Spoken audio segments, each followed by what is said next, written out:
Vamos a trabajar hoy a partir de la página 13 de nuestro cuadernillo. Ya habíamos visto que Dios se nos revela de muy diferentes maneras, sobre todo en la naturaleza, en todo lo que ha creado y también, por supuesto, en su palabra, en la Biblia. La Biblia que fue escrita por hombres diferentes, pero todos, según su estilo, escribieron lo que Dios les reveló en su corazón. Dios se manifestó con su Espíritu Santo en el corazón de cada uno de estos escritores. Vamos a ver aquí, dice, los géneros literarios del Antiguo Testamento. A ver qué quiere decir esto. Maneras de hablar. Tres personas diferentes, un bombero, un vecino y un afectado, son testigos de un mismo hecho, el incendio de una vivienda. Cada personaje narra el hecho con un lenguaje determinado. Ponete en lugar de cada uno de ellos y completa la narración. ¿Qué intención crees que tiene cada uno al narrar de esa forma el hecho? Bueno, seguramente vos esto lo has visto en lengua, lo has estudiado. A ver, dice aquí el bombero, a las 4:30 de la madrugada del 14 de septiembre se recibió en esta estación de bomberos un aviso procedente. La vecina dice, cuando vi cómo ardían todas mis cosas me dieron ganas de llorar. Y el testigo, me despertó el sonido de las sirenas, me levanté y vi en la casa de enfrente un humo negro. Bueno, obviamente lo que nos quiere mostrar aquí esta historieta muy sencilla es lo que sigue abajo. Dice diversos géneros literarios. Hay diferentes formas de contar una misma cosa. No se cuenta igual una enfermedad al médico o a un amigo, ni se cuenta un chiste de la misma forma en que se redacta una receta de cocina. Según lo que se proponga, uno elige la forma o género literario para decirlo. Y obviamente, como vimos también en la historieta, depende de qué situación estamos viviendo y de la importancia que tiene o no esto que estamos contando, ¿verdad? No es lo mismo la persona que se le quemó todo que el que lo vio. Lo va a contar diferente porque tiene emociones diferentes. Entonces Dios revela su palabra, pero no es que anula. La persona que escribe, el autor, no se convierte en un robot que repite exactamente lo que Dios le dice. No, le pone también sus emociones. La Biblia también usa diversos géneros literarios según la intención que tenían los diferentes autores. Conocer estos géneros literarios es muy importante para entender bien la Biblia. Veamos algunos de los más utilizados. Acá los vamos a leer juntos rápidamente. Nos va a proponer algunas citas bíblicas que en este momento no las vamos a leer, porque si no se nos va a hacer muy largo. Yo prefiero que después vayamos leyendo otros textos y cualquier cosa, cuando los vayamos leyendo, juntos los vamos a ir ubicando en el género literario al que corresponden. ¿Te parece? Epopeya. Cuando un personaje es muy importante, su vida se rodea de episodios legendarios que contribuyen a destacar su fuerza, inteligencia, poder. Lo característico de la epopeya es la exageración para dar a estos personajes la importancia que se merecen. Y acá nos propone esta cita que se refiere a Josué. ¿Recordás que Josué es aquel que ingresó en la tierra prometida con el pueblo de Israel después de atravesar el desierto? Y hubo muchas batallas, muchas guerras que librar para que el pueblo pudiera asentarse. De este estilo también es el libro que se llama de los Macabeos. Los Macabeos era una familia que luchó para poder liberar a Israel de los ejércitos enemigos y luchó para imponer nuevamente su fe y su religión, cosa que tenían prohibida. De ese estilo son las epopeyas. Dice después, página 14, poesía. En el Antiguo Testamento abundan las poesías de todo tipo. Hay poemas religiosos en forma de oraciones, poemas para celebrar una victoria, para las bodas, la vendimia. Expresan sobre todo sentimientos. Libros enteros, como los Salmos, ya hemos leído algunos, o el Cantar de los Cantares, utilizan este género. La profecía. En la Biblia aparecen numerosos profetas. El profeta habla en nombre de Dios para denunciar las injusticias o para dar esperanzas en épocas difíciles. Utilizan oráculos. El oráculo es el anuncio que viene específicamente de Dios, de algo que va a ocurrir. Y acciones simbólicas para hacer reflexionar a quienes los escuchan o los ven. Acá nos propone Isaías. De los profetas más importantes tenemos también a Jeremías, a Ezequiel, a Daniel, todos estos nombres que vemos en la Biblia. Narración didáctica. Por la palabra sabemos que es algo que nos quiere enseñar. El autor inventa unos hechos y unos personajes para transmitir una enseñanza. A veces puede basarse en un acontecimiento o personaje real. Lo fundamental no es la verdad histórica, sino la enseñanza que se quiere transmitir. Historias como las de Tobías, Judith o Esther son narraciones noveladas. Bueno, Esther fue una reina muy importante y sí existió de verdad, pero sí, obviamente que el libro que cuenta la historia de Esther le agrega como algo más de novela, ¿sí? Relatos creacionales. ¿De dónde viene el mundo? ¿Por qué existen las personas? ¿Por qué el sufrimiento y el mal? Los relatos sobre la creación intentan responder a estas preguntas bajo la forma de una historia que sucede al principio de los tiempos. Lo importante no es la historia en sí, sino lo que está, lo que nos transmite sobre Dios y sobre el hombre. El libro del Génesis utiliza este tipo de relatos. Ya lo hemos charlado cuando hablamos de la creación. Y el relato histórico es un género muy abundante en el Antiguo Testamento. Normalmente se centra en un personaje importante por su significado religioso. Abraham, Jacob, Moisés, David son personajes que existieron verdaderamente. Al escuchar la historia de los antepasados, el pueblo de Israel toma conciencia de formar una única familia conducida por Dios hacia la salvación. Esto es muy importante.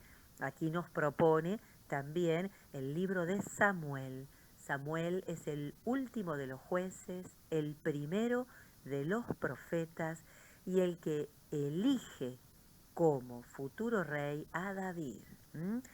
Por orden de Dios hace esto. Bien, aquí debajo dice actuar y nos da algunas actividades, pero no las vamos a hacer.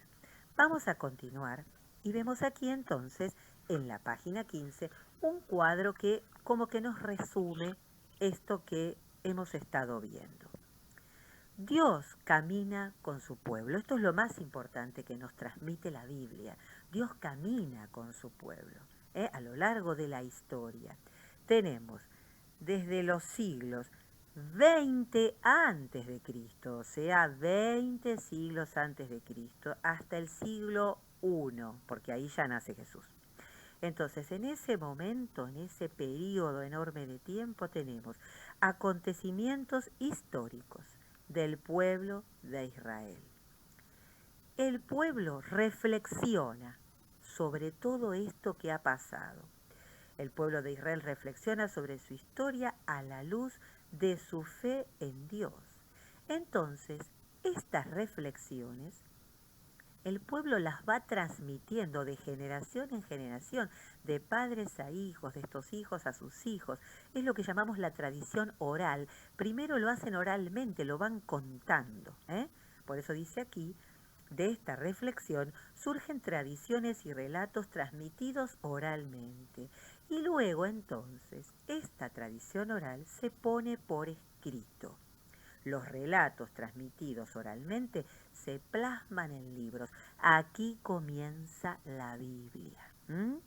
Desde los siglos sexto, o sea, 6 siglos antes, 600 años antes de Jesús, hasta el primero. Es ahí que se escribe la Biblia, el Antiguo Testamento. ¿Ves?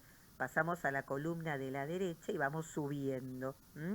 Después se va a escribir el Nuevo Testamento también. Y entonces vamos a encontrar los libros proféticos, los didácticos, los sapiensales, los poéticos, el Pentateuco y los libros históricos. Contiene libros diversos, escritos con diversos géneros literarios, historia, mito, poesía, profecía, y son todos libros inspirados por Dios con un mensaje religioso. Recordemos esto. Si bien hay cosas históricas reales, lugares geográficos reales, no podemos pedirle a la Biblia la exactitud histórica, porque no, es un libro inspirado por Dios con un mensaje religioso. Pasamos a la página 16. Y aquí, a partir de la página 16 y en las siguientes, tenemos un resumen de lo que llamamos la historia de la salvación. Después de la creación, la elección de Dios de venir a nosotros para salvarnos, de hacerse hombre, hacerse Jesús. Pero Dios no viene enseguida, sino que se toma su tiempo, prepara un pueblo del cual va a nacer el Salvador. Y entonces, para comenzar este pueblo, elige a un hombre, y este es Abraham. Vamos a tener aquí como una línea histórica que va a ir avanzando. Yo no quiero agobiarte, y menos en esta época de virtualidad, entonces voy a leerte un poquito así, por encima, lo que vemos en esta página 16. Lo tenemos a Abraham, después de Abraham, cómo continúa la organización del pueblo, de la alianza, José y la peregrinación a Egipto, y después el pueblo pierde su libertad, pero no la fe. Y ahí ya vamos a ir acercándonos a la historia después de Moisés. Entonces, en vez de leer todo lo que dice acá, que esto igual vos tenés el PDF, te lo bajás y lo lees, te lo voy a aportar armado de esta manera. Dios, amor, crea al hombre, le regala toda la naturaleza, pone la naturaleza en sus manos para que la haga fructificar, desarrollar, para que la cuide con el mismo amor con que Dios la creó. Y el hombre termina siempre dándole la espalda a Dios, haciendo lo que quiere, diciéndole que no a esta propuesta de Dios. Y esto es el pecado. Esto provoca una ruptura, una separación y un alejamiento del hombre de su Padre Dios. Pero, como Dios es este Padre que nunca nos abandona, entonces busca solucionar esta distancia. Y entonces decide Él mismo bajar y hacerse uno de nosotros.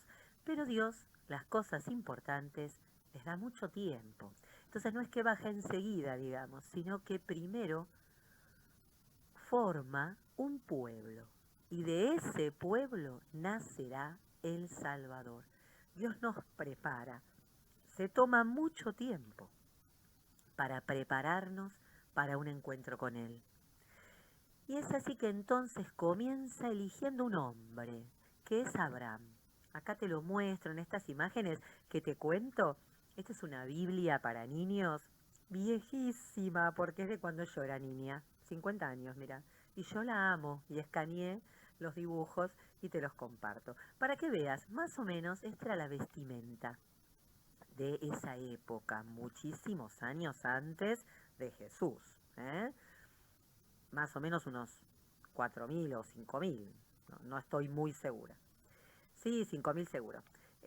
Bueno, acá tenemos a Abraham. Esa es la forma de vestir y ese bastón largo que se le llama cayado, que es el típico bastón del pastor.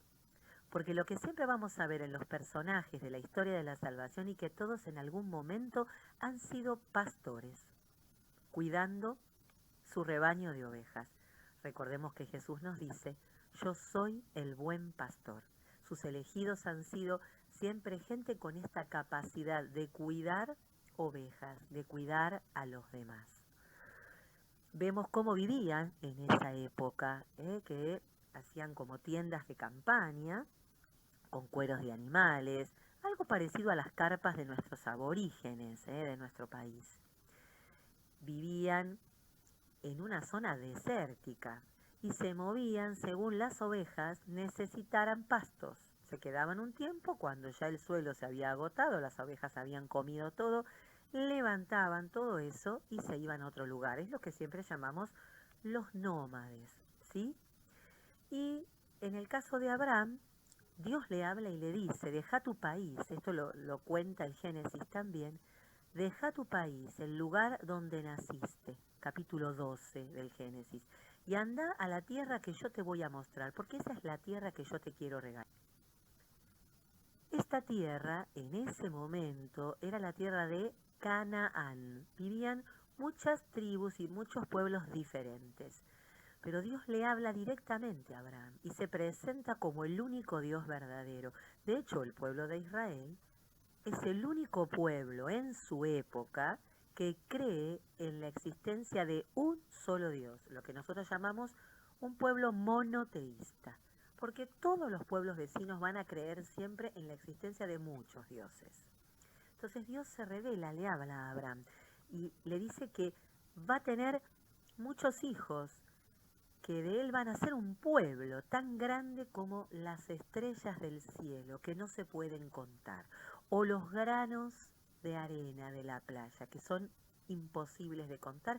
Así será su descendencia. Esta es una promesa que Dios le hace a Abraham y que obviamente le cumple, porque el pueblo de Israel se hizo muy numeroso y lo sigue siendo en el mundo entero. Pero acá tenemos que Abraham tuvo un solo hijo, Isaac, y era su hijo muy amado, y en determinado momento la Biblia nos cuenta que Dios le pide que lo sacrifique en su honor. Pensemos en esto.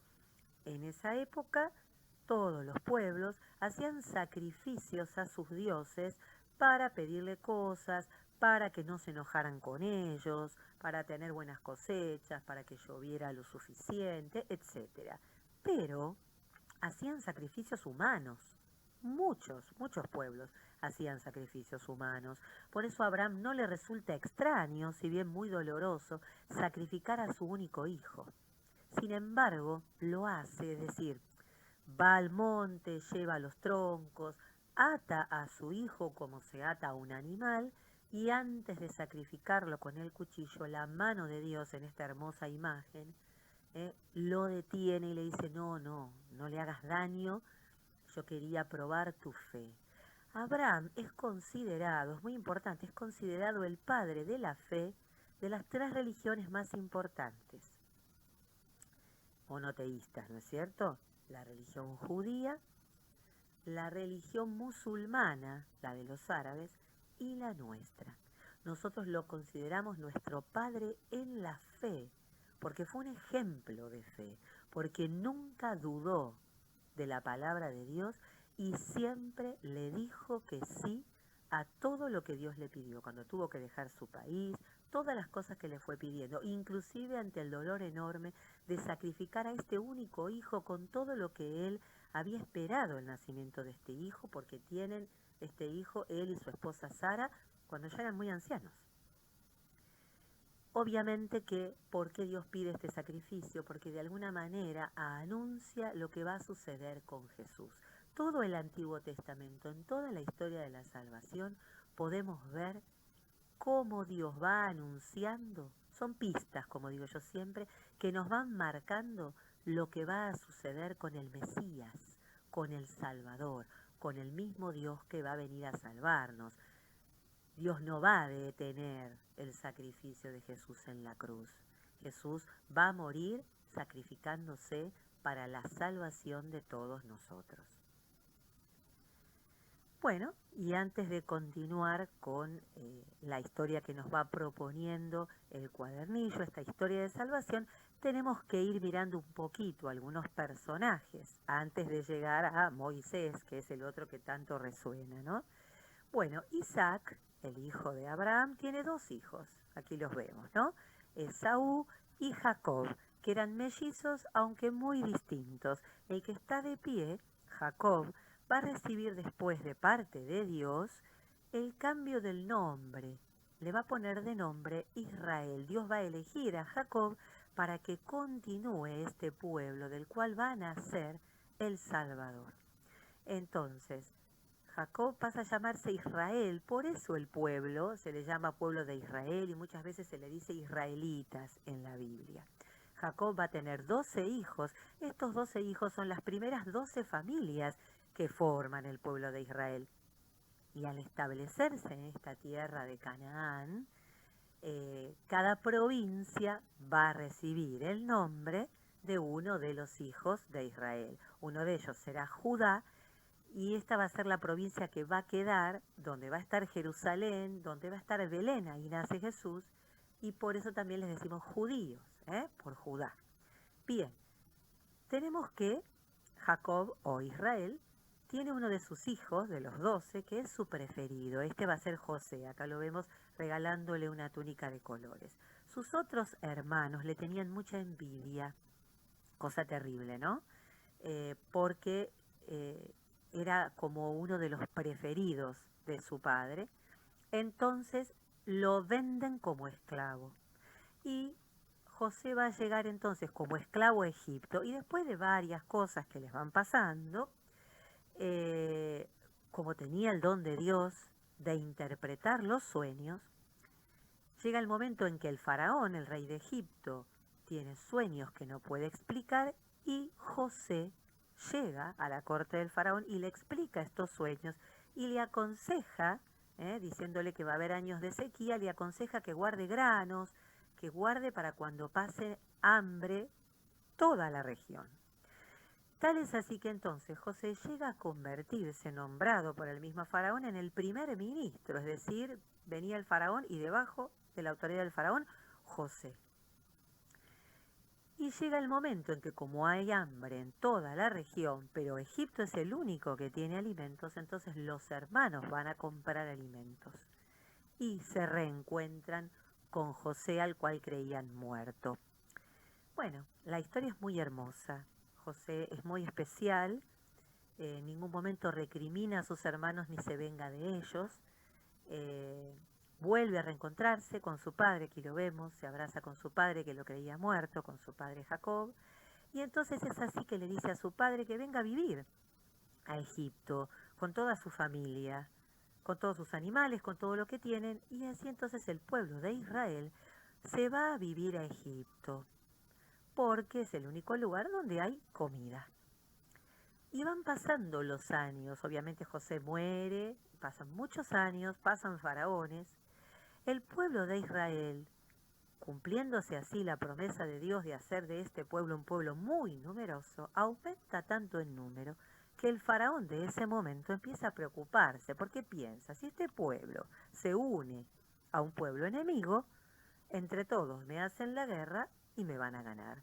Es ahí donde el faraón esclaviza al pueblo de Israel, y empiezan a sufrir el maltrato como esclavos, los golpes, los hacen fabricar ladrillos, que era el trabajo más pesado. Ustedes saben que todas las grandes pirámides y construcciones del pueblo de Egipto se hicieron no pagándole a ningún empleado, sino justamente a costa de la vida de muchos esclavos. Bueno, avancemos ahora a la página 17, que como verás continúa esta línea histórica, y tenemos entonces a Moisés, el Salvador prometido, y la alianza que después hace Dios con su pueblo en el desierto y le entrega los 10 mandamientos.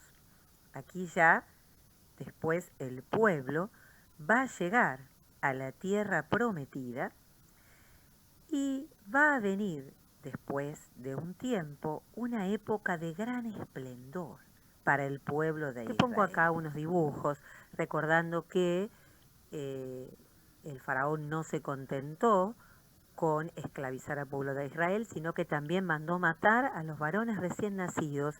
Es así que la madre de Moisés, para evitar que lo maten, que se lo arranquen y lo maten, lo pone en una canasta y lo larga al río Nilo. Es ahí donde la hija del faraón lo encuentra y lo adopta. La hermana de Moisés, que vigilaba a dónde iba a parar esa canasta con su hermanito, se acerca a la hija del faraón, como vemos acá, y le ofrece conseguirle una mujer israelita que le dé de mamar. Y es así que la mamá de Moisés puede criar a Moisés hasta los 2 años. Moisés crece como un príncipe al lado de el heredero, el que va a ser el faraón más adelante, el hijo del rey.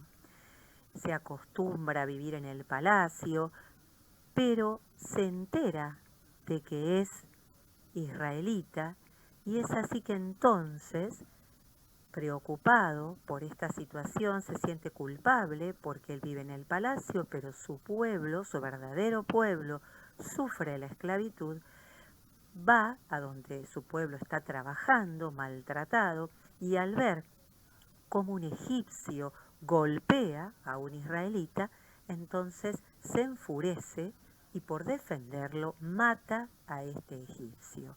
Al matar al egipcio, obviamente, entonces se ve obligado a escapar de Egipto porque por haber matado a un egipcio, por más que él sea primo adoptivo del futuro faraón, le esperaba la muerte, el castigo de la pena de muerte. Entonces huye al desierto, cruza el desierto y es así que entonces conoce a la que será su esposa, en una fuente donde le ayuda a recoger agua, se casa, tiene 2 hijos y trabaja como pastor, cuidando las ovejas de su suegro Jetro. Y es así entonces que un día se aleja un poquito más de donde él solía llevar las ovejas y ve este arbusto, la zarza, que arde, prendida a fuego, pero no se consume. Y entonces, desde la zarza, escucha la voz de Dios que lo llama: Moisés, Moisés, tenés que ir a salvar a mi pueblo. Yo escucho cómo mi pueblo sufre y se queja. Tenés que ir a hablar con el faraón y pedirle que los libere. Moisés al principio siente miedo. Dios le dice: yo voy a hablar a través de tu boca. Bueno, ya conocemos esta historia. Moisés insiste al faraón, el faraón persiste en que no, y Dios va mandando las 10 plagas, ¿te acordás? Castigando al faraón en su negación, en decirle que no a Dios, hasta que finalmente, cuando mueren los primogénitos, los hijos mayores de cada familia egipcia, porque Dios protege al pueblo de Israel, al pueblo de Israel no le pasa nada, no sufre ningún daño, es que entonces el faraón deja salir al pueblo. Y el pueblo se encuentra hasta ante el mar, que le corta el paso, y Dios hace el milagro de separar las aguas. Le dice a Moisés que ponga el bastón, separa las aguas, y entonces el pueblo cruza el Mar Rojo hacia el desierto, hacia su liberación. Y es así como el pueblo, ya fuera de peligro, inicia esa peregrinación hacia la tierra prometida, la tierra donde había comenzado a vivir Abraham, Isaac, Jacob con sus 12 hijos y que se tuvo que mudar a Egipto por el problema de que no había comida, esta que ya hablamos de la historia de José. Entonces vuelven a esta tierra, pero este volver les va a llevar un tiempo de peregrinación en el desierto, que la Biblia nos habla de 40 años. Suponemos que no les llevó tanto tiempo, recordemos el número 40 como un número que implica una preparación, la cuaresma, ¿te acordás? Entonces el pueblo se prepara en este tiempo para ser un pueblo libre. Y se prepara conociendo a su Dios también, un Dios que no lo conocía porque había estado esclavo en Egipto.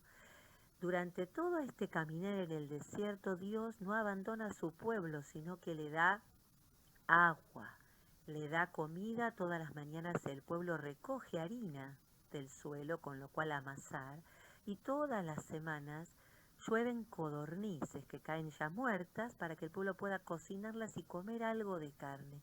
Dios se muestra como este Dios que nos alimenta, una pista que nos habla ya de Jesús que se nos va a dar en la comunión.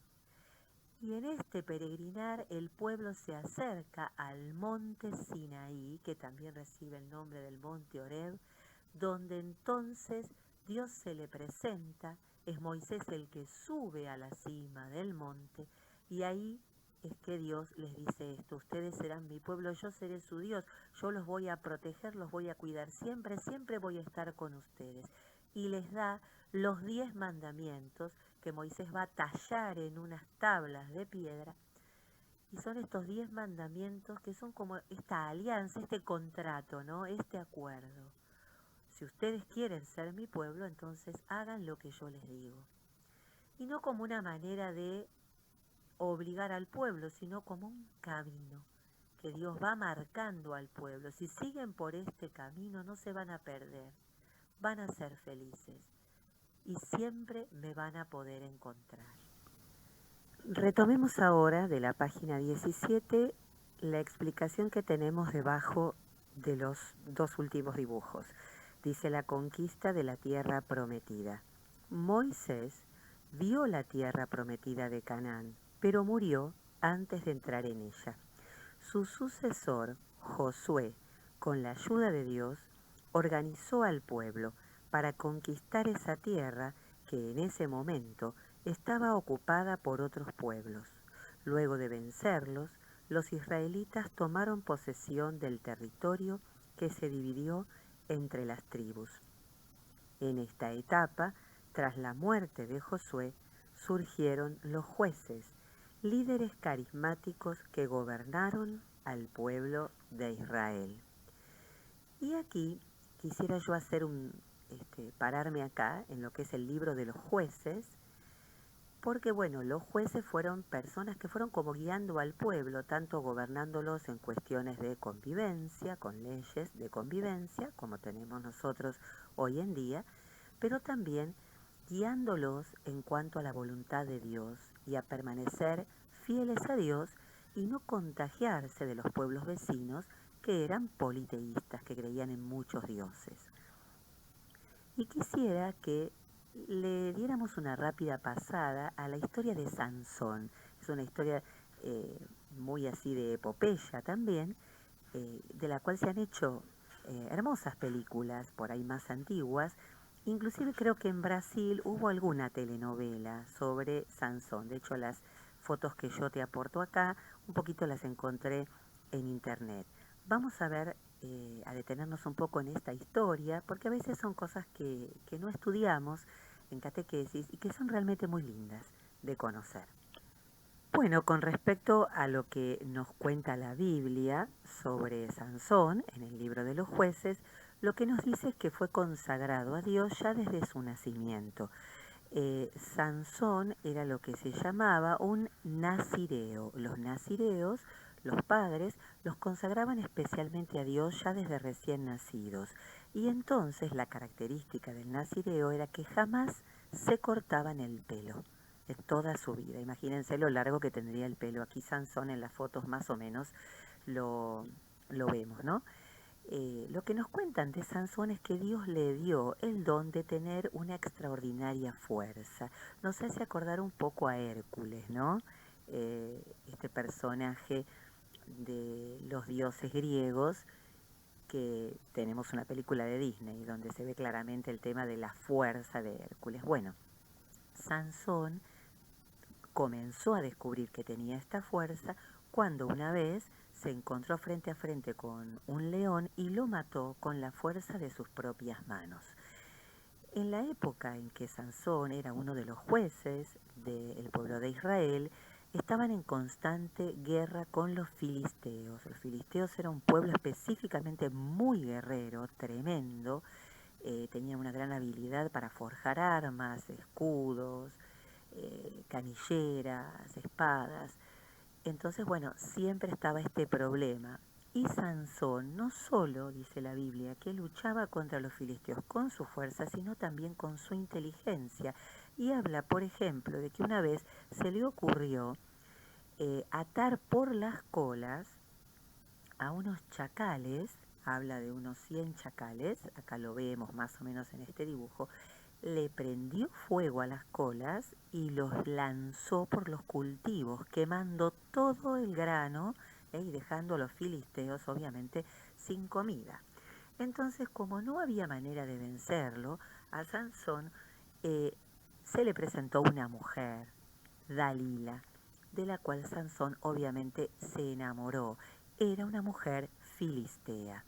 Los judíos no se casaban con mujeres extranjeras. Sansón, sin embargo, desobedece de alguna manera esta costumbre del pueblo de Israel y se casa con esta mujer extranjera. Obviamente Dalila le va tendiendo trampas, se casa con él a propósito porque su mismo pueblo le manda a averiguar cuál es el secreto de la fuerza de Sansón. Y entonces Sansón va jugando con ella y le va diciendo que, por ejemplo, si le atan las manos con ciertas cuerdas, él no se va a poder desatar. Entonces Dalila va y le cuenta a los filisteos, mientras Sansón duerme, le atan las manos, pero finalmente él con su fuerza se desata. Y así va dándole diferentes opciones, como burlándose de ella, y todas las opciones obviamente no hacen nada contra esta fuerza de Sansón. Hasta que tanto insiste ella noche tras noche diciéndole que ella es la esposa, que lo ama, que como, que no le dice la verdad. Y entonces Sansón, en un momento de debilidad, le dice que él no puede cortarse el pelo. El pelo simboliza esta consagración a Dios. Si le cortan el pelo, pierde su fuerza. Entonces, mientras duerme, Dalila le corta el pelo y así sí, vienen los filisteos, lo toman prisionero, lo golpean, nos cuenta la Biblia que le arrancan los ojos, queda Sansón ciego y lo toman prisionero y lo usan para burlarse de él. Es así que con el tiempo a Sansón vuelve a crecerle el pelo, pero además Sansón le pide a Dios perdón por haberse alejado de él, le pide ayuda nuevamente, y estando una vez reunido frente a una multitud de filisteos que se burlaban de él, le pide ayuda a un niño para tocar las columnas que sostienen el techo donde todos los filisteos están reunidos. Y entonces Sansón pide nuevamente la fuerza a Dios, que se la concede, empuja las columnas, el techo cae y aplasta a los filisteos, matándolos a todos. Pero también Sansón muere, da su vida para defender a su pueblo. Lo hermoso del personaje de Sansón es que nos habla mucho de lo que será Jesús después, que dará su vida por nosotros, para salvar a nosotros, su pueblo. Como dato interesante, te digo que también hubo una jueza mujer, Débora, que fue muy importante también para guiar al pueblo de Israel en otras batallas. Y después entonces, volvemos a lo que nos dice la página 17, la época de esplendor de Israel. Ante los ataques del pueblo filisteo, los israelitas le reclamaron a Samuel, último de los jueces, que les diera un rey para que los condujera a derrotar al enemigo. Surgió así la monarquía. Dios designó a Saúl, y a su muerte le sucedió David, el gran rey que llevó a Israel a su esplendor. Luego de David reinó su hijo Salomón, quien edificó el templo de Jerusalén. En la segunda mitad de su reinado, Salomón rompió con las tradiciones religiosas del pueblo, adoró al dios Baal y se casó con la reina de Saba, una pagana. Bueno, no vamos a ir tan lejos ahora, simplemente decirte que Samuel, el último de los jueces, fue el encargado de parte de Dios de nombrar primero a Saúl como rey. Entonces Israel ya deja de tener jueces para pasar a ser un reino, como todos los otros países vecinos, pero en determinado momento Dios va a elegir al gran rey David y lo va a elegir desde muy joven. La historia de David es para otro capítulo. Llegamos hasta aquí, la próxima continuamos.